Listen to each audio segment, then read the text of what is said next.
So welcome everyone. My name is Obed Figueroa, host of Diversity Premedical Lessons Learned.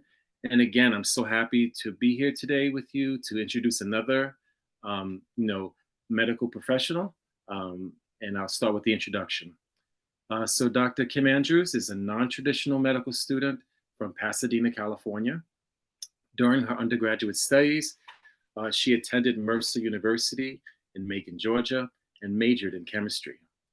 She then went on to complete her master's and her PhD in chemistry from UT Knoxville at Purdue University in West Lafayette, Indiana. She also completed a master's degree in healthcare administration from Walden University while completing her first and second year of medical school at JFK in Curacao in the Caribbean on the Dutch Antilles. After completing her second year of medical school, she took an extended leave of absence from school to study for her board exams.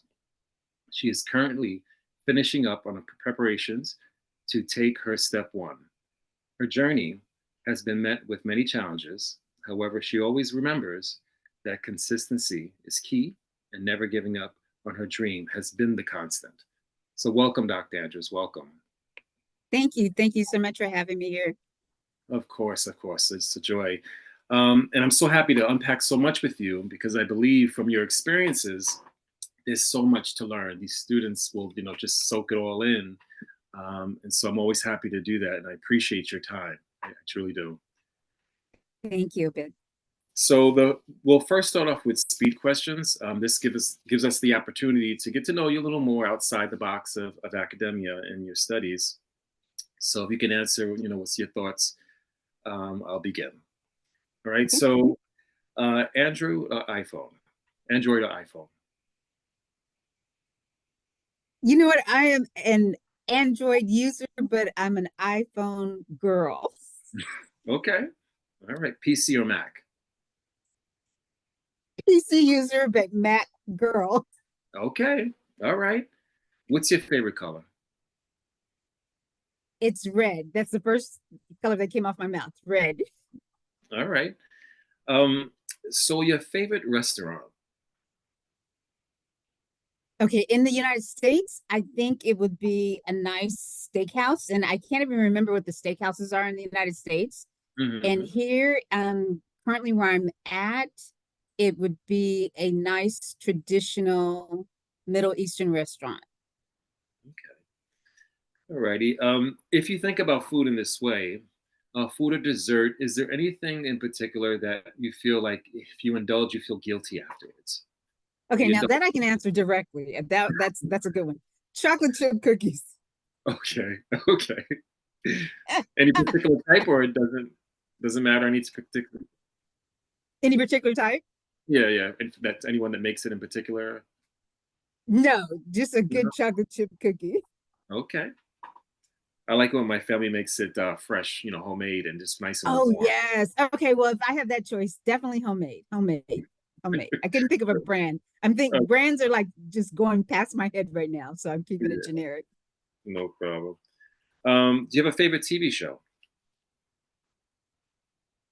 I don't really watch TV anymore. Okay.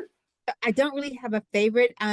Again, I'm so weird in the fact that I do things kind of out of the box. So Hmm. I'm a YouTube TV watcher. So whatever comes on YouTube TV for that evening, I watch it just to relax. Got you. How about favorite movie?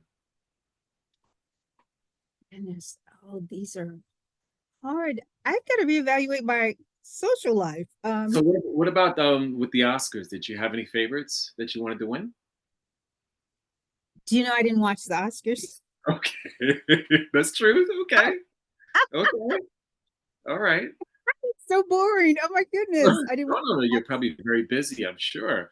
But when you think about it, I guess not for the moment, what's your favorite movie? But I guess what's a movie that is so profound for you that you would go, oh my God, you have to see that movie I saw from years ago. oh my goodness. Okay, from years ago, the one that Will Smith played in, where he wanted to be a stockbroker. and the odds were against him, and he and his son had to sleep outside. I mean, he went through so much to try to make it to where he was trying to get in life. And I Yeah, cannot remember the name of that movie. I need to. I know what you're talking about, though. I do recall that. Yeah, yeah, yeah. I can't think of the name of that. That was a deep one. That was a deep one. What about your favorite car? Okay, just to kind of put around in, I like the I like a nice luxury BMW just to put around in. So like Mm, a 740, if they still make them. got you, got you. Okay, all righty. Here I don't drive. You know, I haven't driven in 8 years living here. So I don't drive here. So I haven't owned a car in so long. Got you, got you. All righty. I'm fascinated by so much. So I'm just trying to make sure I stay focused. We do often do it chronologically, so we'll go back to your thinking at high school as much as you can. Okay. Okay. But I don't want to forget because I do want to unpack your choice to be where you are now. So I guess I'll leave that towards the end, maybe. Okay. It is fascinating. So if you wouldn't mind, so what I try to do is take you back to these different pivotal stages in your life, and so we can share your thinking. So there are lessons there, I'm sure. So at a high school stage, Yes. what was your thinking at that stage? Was it science, or where were you at then at a high school Okay. level? And this is what's interesting for me. And a lot of times, I'm glad you asked that question because this is what I like to share. I'm not the person I was in high school. I had no direction. I had no thinking about tomorrow. I just existed. I was one of those young people that just existed. I had no type of guidance at all. Oh, And I think it's because I was on my own at a very early age. got you, got you. Yeah, and I'm sure there are others like that, you know. And so if I can hold you to that stage, what was kind of working for you at that stage to get what you needed to move on before you got to the next stage? Like where did you find your mentorship? You know, what was your thinking back then? Um, I think what happened, I always said I always had a guardian angel of some sort, or there was a higher being that always kind of protected me because I was very lucky to have different influences put into my life. Different mentors would come in and out of my life. And I had just enough guidance to kind of always keep me on the right track and not veer off into a lot of the temptations that a lot of young people could get caught up into. So I think it was just the right people falling into my life at the right times. And if you wouldn't mind, I mean, and again, if you don't talk about this, you just tell me. No, no, So I would love to talk about it because I think it's something that needs to be shared. And it's important that I think that people hear that you write your own story. That's really the mhm. bottom line, that a person can write their own story. So at the high school stage, you you were you at home with your parents or not? No, I was not. I was actually in a foster home. Okay, so at a foster home. So yeah, I was in a foster home at that time. And so for in that situation, you referenced that you were kind of on your own. Were they college graduates? What was your guardians, assistance to you, if at all? Okay. In those type of environments, you run in and out of different environments because I lived in like two different homes. So it just depends on the background. Was it structured? No. That No. was part of the problem for young people. It's not a very structured background. One of the homes, as far as academia is concerned, no, there was not a push for academia. In the second home, there was more of a push, but still was there a push? No, there wasn't. So I think my story can be unique in the fact that I'm where I'm at, but I didn't have that structure initially to really put me there Hmm. initially. Okay, so you're getting to the end of high school, Mhm. and you made it to your undergrad, right? But how did that happen? Um, for you to get to the point in which you were getting acceptances to undergraduate school, like how did you do that? Okay, so again, people coming into my life, I did have some high school teachers that saw potential in me, and they would always encourage me. to take like AP classes. So I would take AP classes for fun. Not that I was on a trajectory to go to college while I was in high school, Good. but I just kind of did things for fun with no direction. But Mhm. I think because I had the aptitude and didn't know it, I was always able to be successful. So after then, I knew I would go to at least junior college. So I went to junior college and got involved in a lot of activities there. And in one of the organizations that I was involved in, because I always thought I kind of liked science because my favorite teacher was a chemistry teacher in high school. He was very kind to me. And even though I was not the best student, but he was very kind. So I just wanted to be like him when I grew up. That's all I knew. I wanted to be like him. Gotcha. And when I went to junior college and I was involved in some of the programs, one of the clubs I was in was we were a minority club, and we would have speakers come in for engineering, for science, just different things to kind of pull the students and minority students in, to Hmm. become closer in a majority junior college. Hmm. So we invited, I don't know how we made the contact with professors. Oh, I know what it was. I went to a conference. I happened to go to a conference, a NSBE conference, Hmm. and a Novache conference, and met some mentors there and asked them to come back and speak to our group at the junior college. And when I spoke with them, and formed these connections, they became like lifelong mentors for me. And it was them that kind of helped me get on the right path of what I needed to do in order to become the student that I thought I wanted to be. So let me keep you there for a moment. So you get to the junior college. Um, what does your what does your first month look like? Are you overwhelmed? Or you just tell me what your feeling was at that point, at that stage. Okay, well, I'll tell you like what I tell my students currently. I was extremely good at being the worst student, and I was good at being the best student. So when I first got there, I was extremely good at being the worst student. So that's what it looked like. Uh-huh. Uh-huh. So And what does that look I like? was good at I was good at doing wrong. Just being a very marginal, like probably below marginal. Just I think what happened is that sometimes you just have to wake up and show up. And that's all I was doing. I was showing up. But fortunately, I showed up enough for me to say at some point, if I'm going to continue to do this, it needs to become something, and I need to make that change. So I would halfway go to class. I would halfway study if I studied. I was just getting on my girls the other day because I teach at a private school here. And just sometimes the attitudes that and I tell them we, because I was Yep. them. Yep. When they look in my face, I'm looking back at who I was when I look at them. Um, there's just nothing there that it's just kind of like the lights are off for whatever reason. And so it just took a while for me to kind of like turn those lights on. And I'm So curious for you. I'm curious for you, like, so who checked you? You must have went through a series of points in which people were checking you, calling you out, or waking you up. Like, how did you have any of those experiences? Like for you to get to that point where you yeah, go, I got oh, kicked out of school. go ahead, that's truth. Okay, I got kicked out of school a couple of times. okay.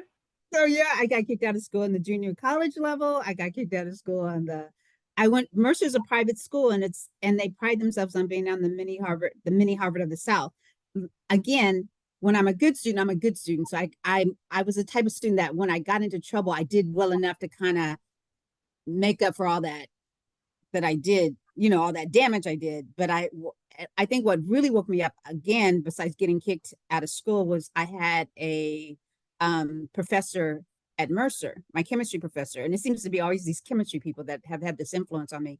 And he Interesting. said to me one day, he goes, "Why don't you take that effort that you put in on the second half of the semester when you're failing and you're trying to pass my class?" He goes, "Why don't you use that effort at the very beginning?" He said, "If you ever tried that," he goes, "you'd probably be an A student."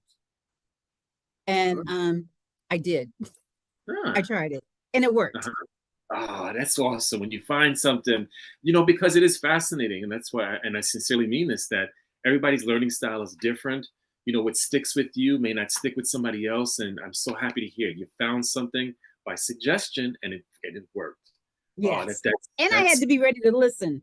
yeah, That's yeah, yeah. another thing. I think as a young person, you have to be ready to listen because you can talk as a mentor, you can talk, you can talk, you can talk. But if that person's not ready to listen, it's the outcome is still going to be the same. I follow you. I follow you. Wow. So I'm glad that happened. Okay, so you're at the junior college, and then, all right, you're moving on. Things start to shift. What happens at the next stage for you? Still Okay. undergrad, right? Yeah. So undergrad. So from junior college, because I'm from California and it was a lot of distractions for me at that time, not having, the structure. I didn't grow up in the myself. And that's how I ended up in the South. I moved Mm-hmm. to Georgia. So, and it was very much like that. It was an awakening experience on so many levels, but it helped me kind of get my focus on who I was, who I wanted to be in a personal and in an academic setting. And then that translated to my professional, who I wanted to be professionally. So Mm-hmm. it was through the suggestion again of one of my mentors saying, you need to take yourself out of your environment and put yourself into something that's going to work for you. Mm, wow, it's really powerful. The and that mentor's name? I mean, there were more than one, or just there Oh, it was was. more the Dr. What is oh my goodness, Dr. Forte. I don't think I think he passed away like because I tried to look for him because I was so one day I thought about my accomplishments and I had lost track of these people and I just wanted them to go I wanted to go back and say thank you and that I heard you because Mm, when you're young you're kind of like a knucklehead and you don't a lot of people when they're talking to you I don't think they think you hear them mm-hmm. and because that's not always how you behave. And Right. I went back to look for Dr. Ford, Paul. His name was Paul. I went back to look for Paul. He worked at JPL. He was a scientist at JPL, and I think he had passed away. So it was him, and then Dr. Moore, who was actually a professor at Morehouse Medical School. Okay. Um, it was him as well. So those were the two big influences in my life. Wow. That's just, yeah, pivotal moments. Pivotal moments. Were Mhm. you even so at that stage when you were still in your undergrad? So when did it become clear to you the direction you wanted? Was it still at the undergrad? Was it clear what direction you No, wanted to go career-wise? Okay. no, because I started out as a business major. Okay. And I went all the way, and I didn't know how many credits I had taken to, because in the midst of all that, I didn't like business. So I switched over to becoming a chemistry major, which I found out later that people usually don't do that. They usually go from chemistry to business, but I went from business to chemistry. That is And then interesting. when I got ready to graduate, Mercer called me and said, "You have 9 more credit hours. Do you still want to get your bachelor's in business administration?" Mm-hmm. Mm-hmm. And I was like, "No, I'm Wow. done." You think you're done when you Yeah. get, I'm like, no, I'm done. Just give me my degree, give my chemistry degree so I can run, It is So, usually the opposite way. Wow. Yeah, yeah, yeah. Interesting. All right. So then you get it in chemistry, and then what's your next thoughts after that? well, after that, then, especially speaking with Dr. Moore, because he was a faculty member at Morehouse Medical School, then I started thinking I wanted to go to medical school. This is how this medical school path began. Mm-hmm. So Mm-hmm. I started thinking I wanted to go to medical school, but I was not strong enough for that. And I think I also suffered from a little dyslexia.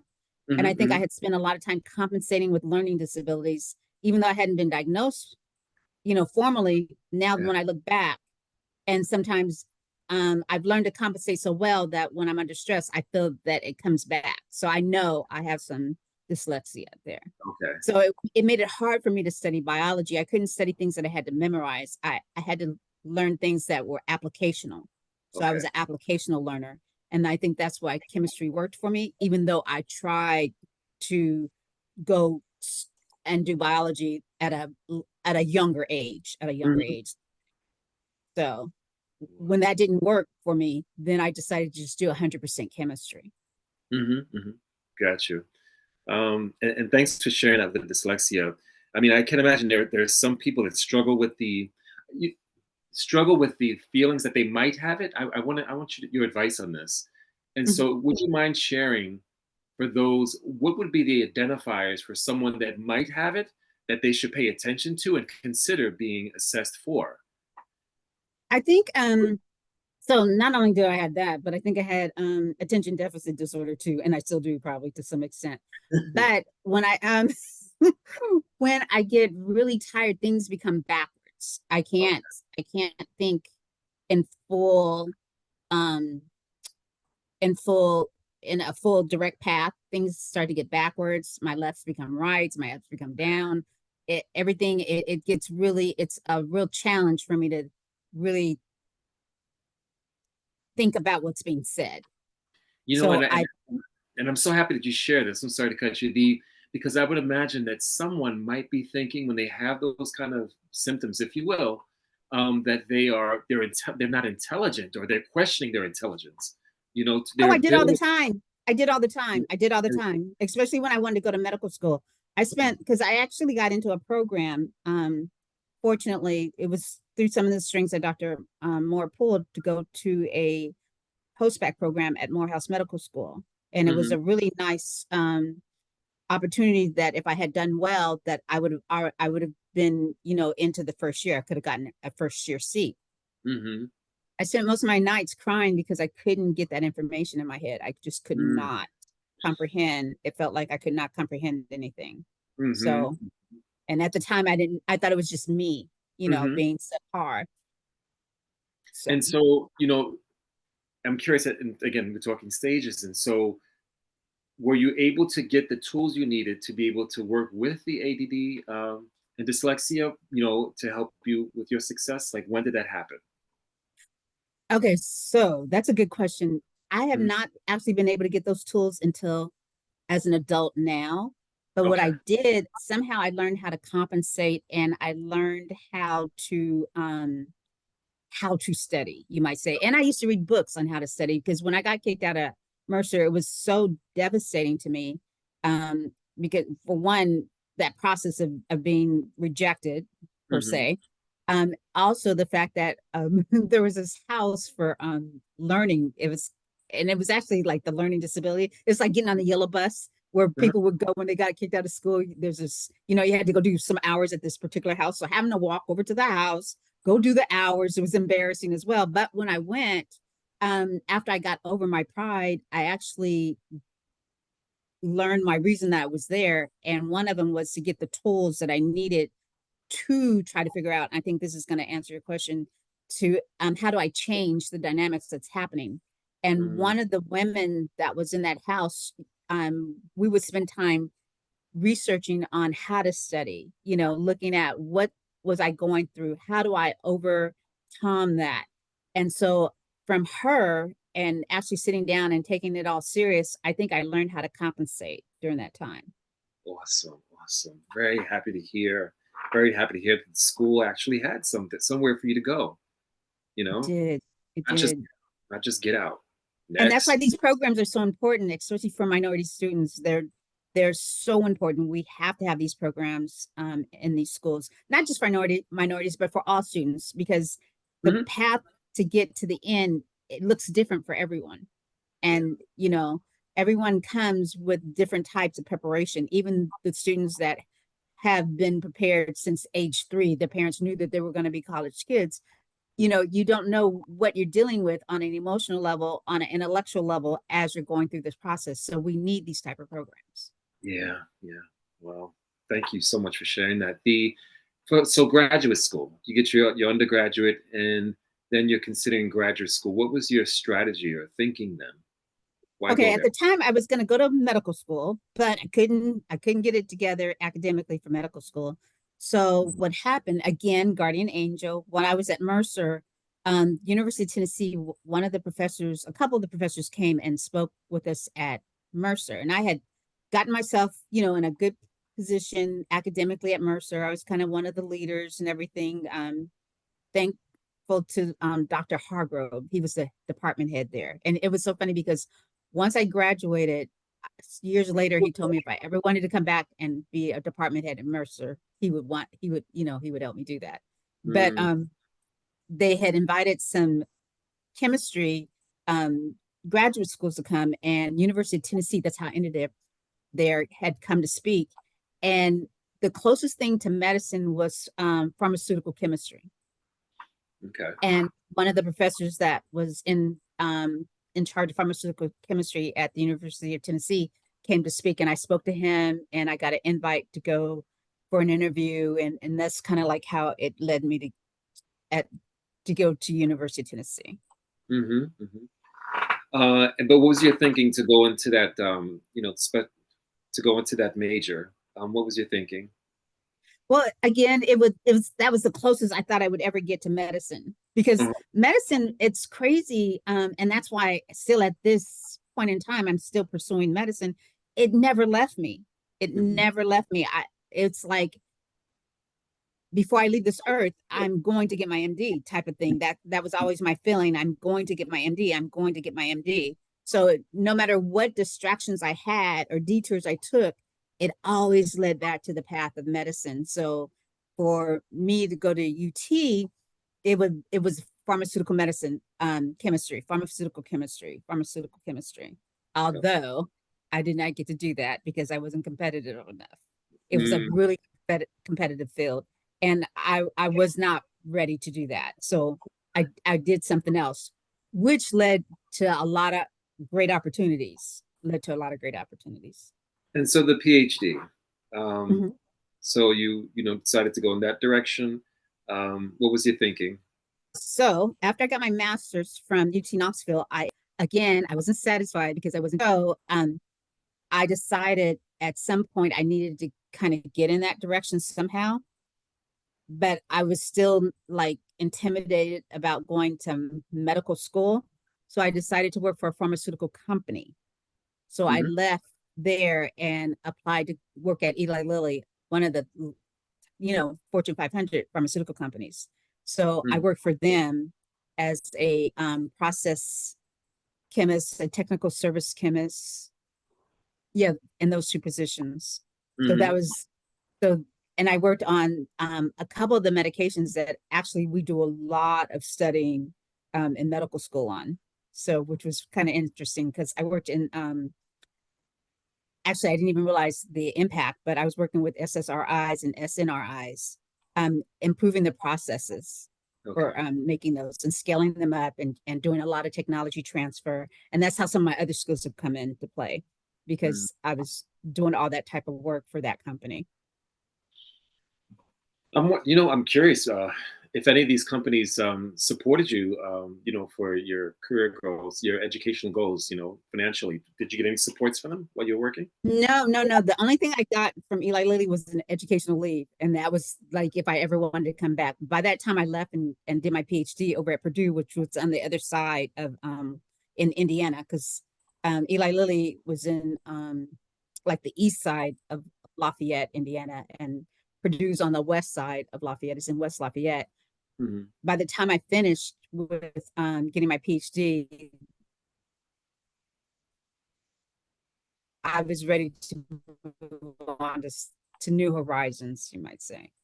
Gotcha. How was the PhD study?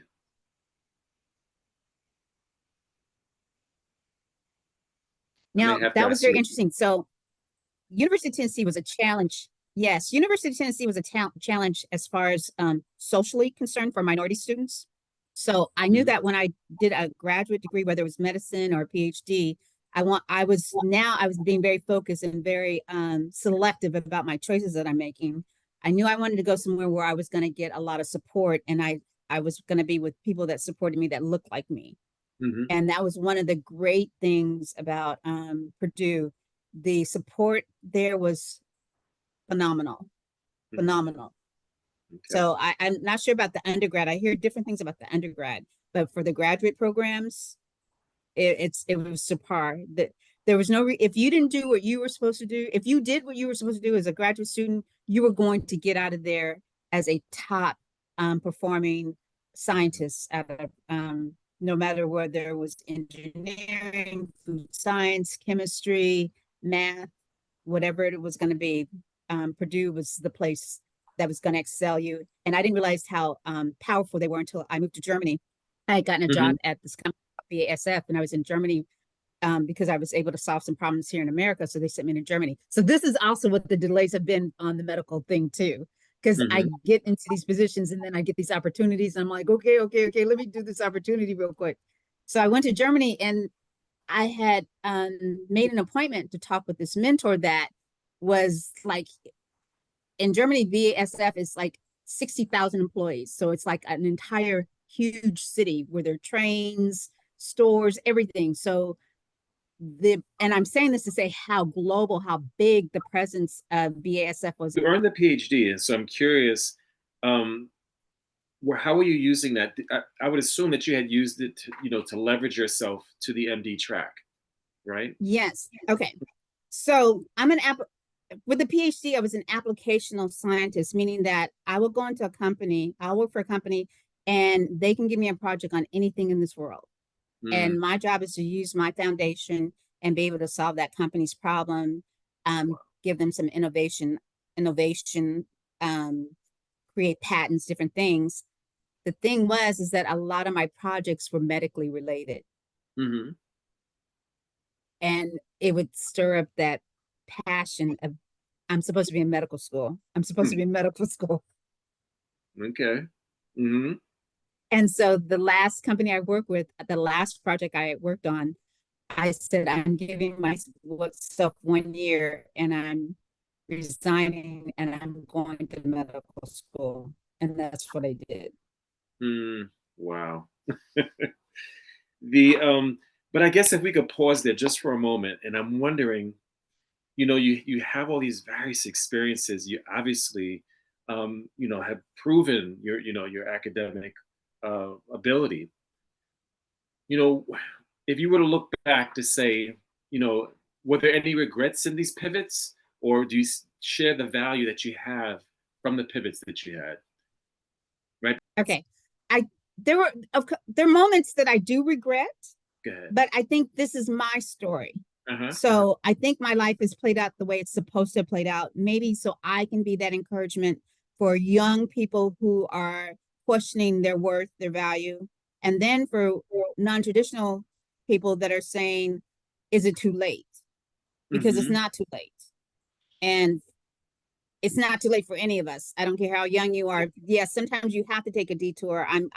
There's students in my class that are young and family issues come up, personal issues come up, and then they feel like they have to stop. And that's okay to do that.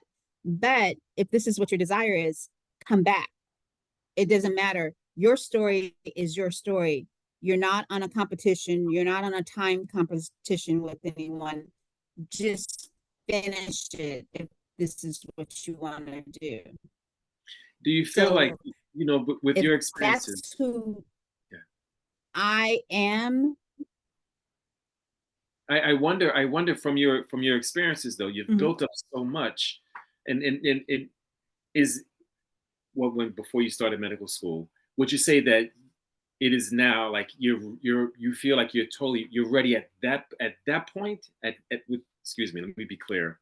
Having all these various experiences, you've built up so much, and so I'm curious that you feel like this is the time now that you have had all those experiences versus pulling the clock back 5 6 years ago. Oh yeah, most definitely. It's now. It's now. It's Hmm. like now or never type of time. Yes. Yes. This is my time to finish this part of my life. This is where my story is going to do whatever it does It to reminds wrap me of up. Yes. something that Maxine, what was Maxine Waters? She's like, "This is I'm reclaiming my time." Did you remember that clip? Yes. Yes. Yes. Yes. My time. Yes. Auntie Maxine, I'm with her. Oh my God, that went viral. Um, okay, all right. So you get to the point in which you get to medical school. What does that first month look like for you? Oh my goodness. Okay. So first of all, aesthetically, it's beautiful because I'm on the one of the most beautiful islands in the world.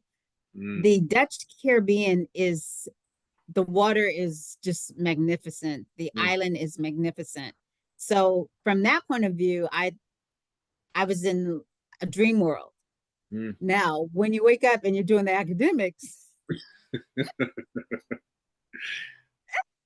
Yeah. So it's another story.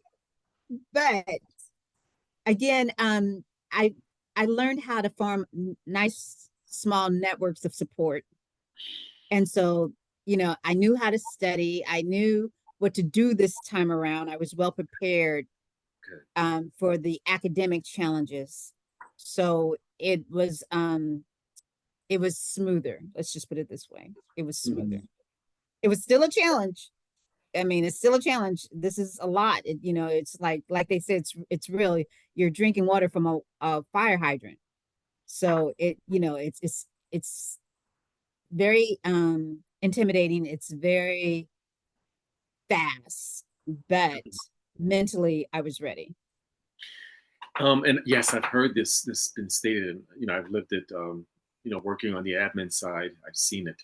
I'm curious for you, at the stage in which you started medical school, um, your context. Like, were you, a minority there, within that space? How was that, by age, by gender? Like, you tell me. In their 60s, 70s. You're going to have people who are 18, 19. Really? You're going to have people that are Black, that are white, that are Indian. It is a whole unique, different experience because nobody is there. There's no target audience, you might say. It's if you're there, the only thing that we're all commonly there for is to finish medical school, Okay. to go to medical school. Hmm. Good. Good. Okay. And that would have been a different experience, you think? Do you think in the U.S.? To some extent, I think, because I think it would have been more of a traditional type of experience. My peers would have all been younger than me. Mhm. Mhm. They would have, and that comes with a whole different dynamics of when you're. I mean, they're still young. They're young, but everyone, I think, the vast majority would have been a lot younger than me. Okay. Um, I think that may have been the only difference as far as the groups, Mhm. the people that were involved in the program. So that first year, yeah, I'm happy to hear that, based on all, your academic training, you felt, you knew how to study. You kind of knew you had already had a sense of the intensity it would be for the first year. So it didn't, it was delivered as promised. I'm sure, that Right. rigor, that Yes, rigor. it was. Um, and so, where did you find challenges there for you at your stage? Where were your challenges? First year med school. I, I think the challenge for medicine or for any science is the language. So just learning the language and being able to manage the amount of material that's being Mhm. given to you and the expectations for managing that amount of material. So Mhm. I think that was for me that was the hardest part. That medicine is a whole language and you have to learn it. Okay. Alrighty. And so, you finished the first year, and then, first year experiences. Was there any particular part of the first year that you favored more than the other? Was anatomy something that you loved more than, or just everything? I think, well, I didn't realize how much I love physiology. I love physiology. I love learning the normal of medicine. I love learning about the normal because once you know normal, you no longer have to memorize your way through medical school. Hmm. Because and also from my science background as a chemist, as a scientist, I'm always retrofitting things. So the body is just Hmm. another playground for me to retrofit in order to identify what's going on for me to move and forward to fix it. So I think the physiology part and the biochemistry is good, but I love the physiology part. Did you have, cadavers or virtual? Yeah, yeah, both. We had cadavers, we had virtual, we had a table. We actually had, I think it was one of the very few at that time AI programs to where it looked like a 3D human being, and you could actually Mm. go in and do the surgeries, and you could do all that on this particular app. But it wasn't an app; it was like huge. It was like a whole table of someone laying down that you could rotate the body. You could Yeah. look at the blood supply, the nerves, the lymphatics, everything. My So God. yeah, we Yeah. had it was. I mean, we had everything, everything. No, good to hear. Good to hear. Okay, so you get that first year. So, so tell me, at the stage in which you decided to take a leave, I guess tell me that. Tell me what was that like? What was your thinking? Well, it was more of a need-based financial base because again, I'm always on my own financially. I'm paying for school out of my pocket. When you go to the Caribbean, there is no financial aid. You pay for it.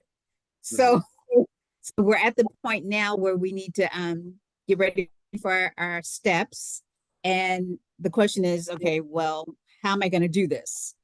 So I could come back home and piecemeal a bunch of jobs together, which would Hmm. take away from my study time, or I could try to find something that would work more for me that in favor time to study.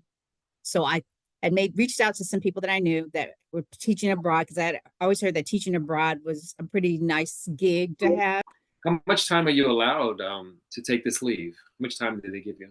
Well, fortunately, because I took the leave and didn't graduate. Hmm. I mean, I still have to deal with my school. I don't know. Sometimes I'm like, okay, I'm pushing it. I Hmm. got to see what's going to happen to me. But I think if I had went on and graduated, this time for taking these steps would have I couldn't have taken as much time as I'm taking right now. So I still have to talk with the dean. I still have to talk with the school about my standing. But hopefully everything is good.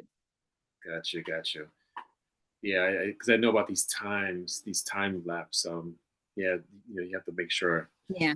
Well, I'll probably have to justify it on my applications for residency and different things like that.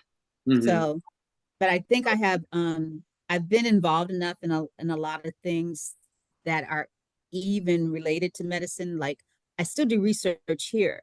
So Good, good. I've gotten in on projects that are related to medicine as far as research is concerned, and I've published. One nice thing about it, it's helped build up my CV as in my publications. Since I've been here, I've published like about 40 journal articles co-published, My God. Yeah, yeah, and I'm a co-author on 3 books. So I mean, it hasn't been a waste either.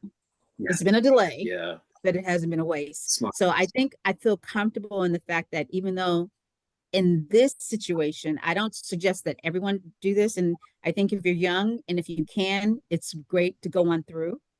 But if Hmm. something should ever happen to you as a young person, or even as someone who decides to make a change in their life, it's not the end of the world, Hmm. that you can still come out on top. I think I'm in a position now for the things that I've done that even once I finish residency, I'll be able to smoothly transition into a nice, program or something. It kind of almost happened like when I was doing my PhD because I had the work experience. Because I've never been traditional. I've always been the non-traditional employee or student. Hmm. I was able to take independent projects, PhD, and I think it's because I had done a resume currently be able to make those leaps and bounds that I need to make once I get my MD done. So yes, research. If the question comes up, should students do research and different things like that? If they get a chance to, yes, they should. Yeah, it always hurts me that when students will get to first year and that, if they don't pass this step one, then you get another second try, or if the school says after the second that's it, or even they don't pass their step two, and then they're stuck with this indebtedness. And so I'm just curious, what would be your thoughts?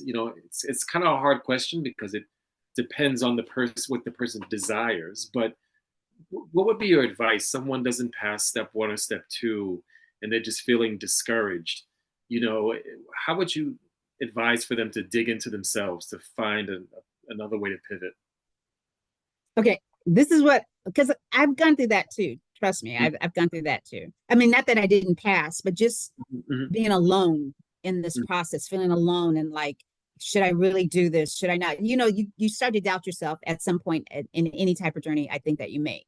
Hmm. So I think that being a part of a support system is pivotal, is Hmm. highly important.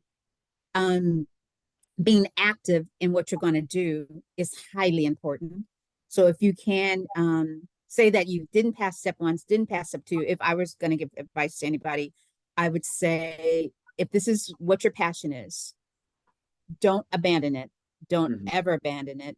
But you may want to take 2 steps back to move 5 steps forward, i.e., try to get maybe go do another degree. Some people go do another master's, you Hmm. know.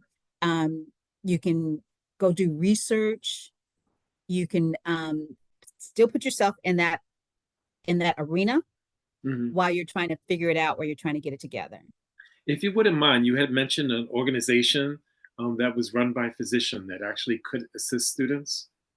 Yes. Oh my goodness. Okay, so this has been my saving grace. Um, his name is Dr. Lopez, and what Dr. Lopez has done, he's taken students that are traditionally are non-traditional, and to me, from a financial point of view, from an academic point of view, and he's built a platform to where it's you have the support system. Not only do you have the support system, but he's teaching you how to learn.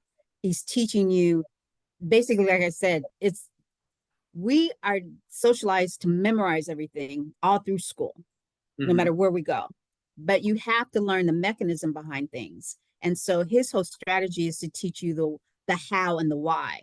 Because if Hmm. you can do the how and the why, there's no more memorization and you can think outside the box. So I belong to his platform, and it's got a funny name, but it's called the I actually have to get the right name for you. I'll get the right name and I'll give it to you. Yeah, I'll make But sure I put it in the video. yeah, I'm with him, and I've been with him for the past 2 years, and it's helped me because I work full time. So my study time is crucial that I study properly, in the sense that I'm studying the right information, I'm putting the right amount of time, I'm being very selective with how I study.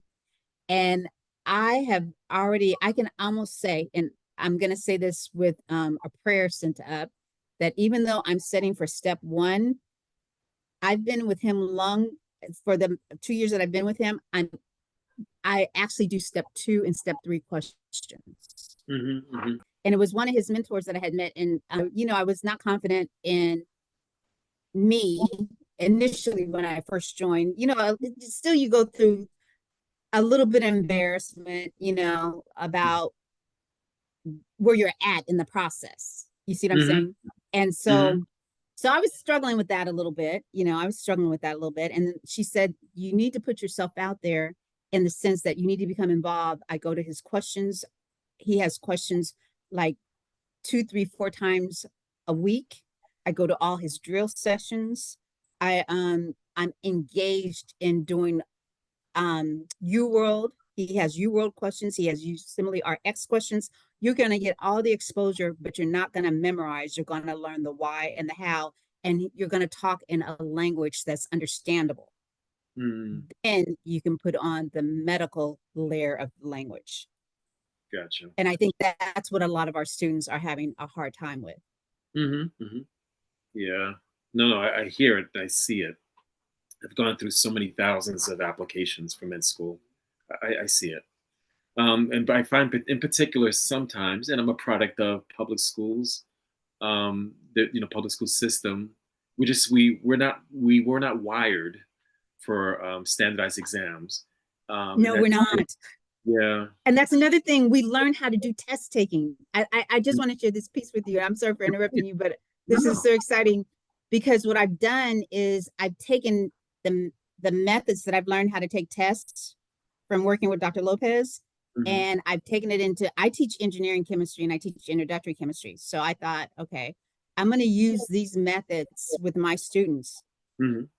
It works for any type of, like you said, any type of standardized test, because I had one of my students come back to me and tell me, and she was using it for the wrong test, but it still worked.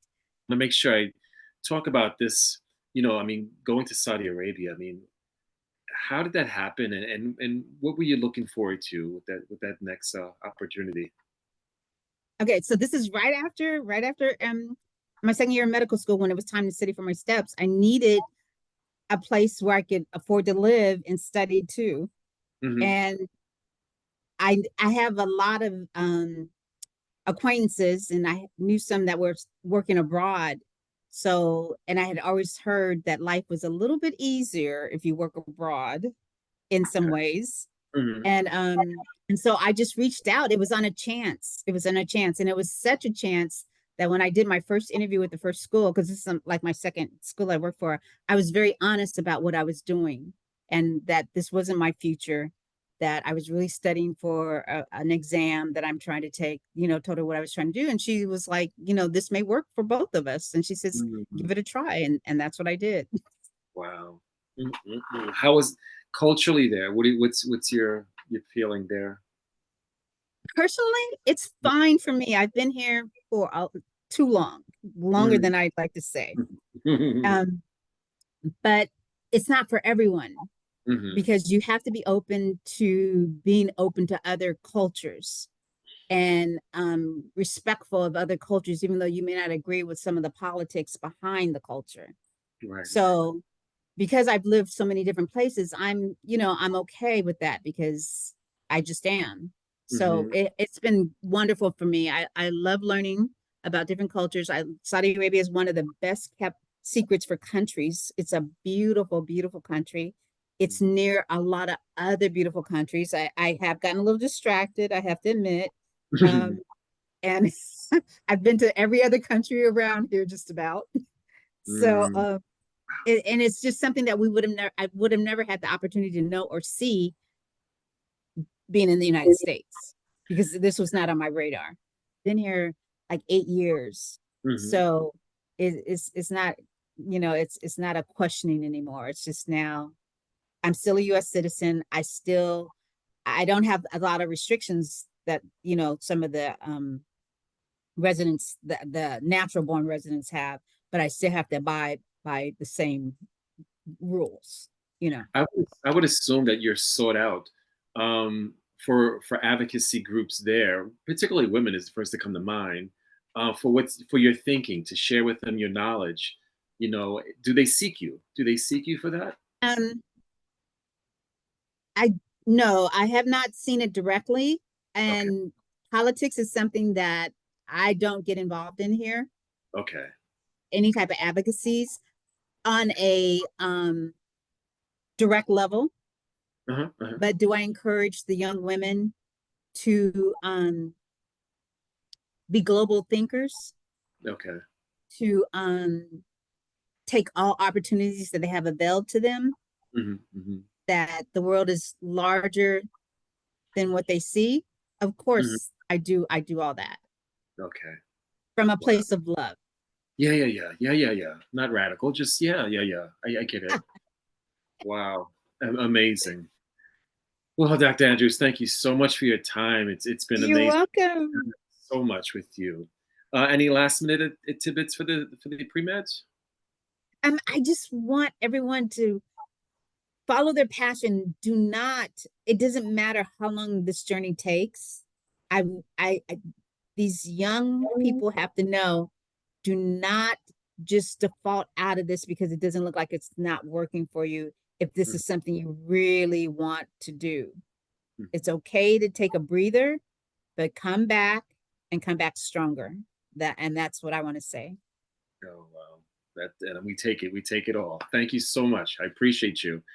All right, guys. So this ends this episode with lessons learned. And we're giving thanks to Dr. Andrews for her time, and we appreciate it her sharing her wisdom with us. Thank you. Thank you. I enjoyed.